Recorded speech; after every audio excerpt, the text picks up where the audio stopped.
Culture maintenant. Ces dernières semaines, le Ballet national de Chine est en représentation à New York.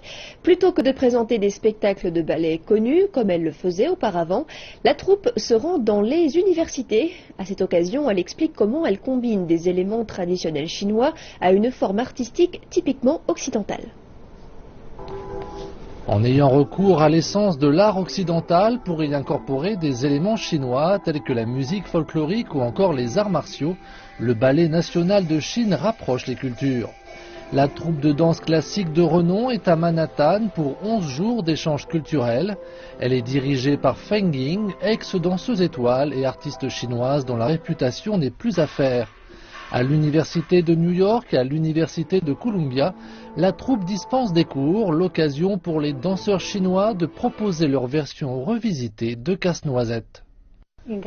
Nous souhaitons permettre aux étudiants de l'université de New York et à l'université de Columbia de mieux comprendre et d'apprécier le ballet chinois et comment celui-ci a grandi. Il s'agit aussi de susciter l'intérêt des plus jeunes pour la culture et les arts chinois. Organisée par l'Institut chinois de New York, cette visite est une rare chance offerte aux Américains de connaître l'histoire de la troupe nationale de danse. C'est aussi un style qui se développe pour devenir plus proche et plus personnel. Je pense que c'est extraordinaire de leur part de mêler des éléments culturels chinois de la musique chinoise et des traditions chinoises dans un ballet qui est un ballet américain. Pour celui de Casse-Noisette, ils ont un peu changé l'histoire pour présenter la culture chinoise et c'est très intéressant. J'aime savoir qu'il peut prendre une histoire populaire et la modifier pour la rendre un peu plus intéressante.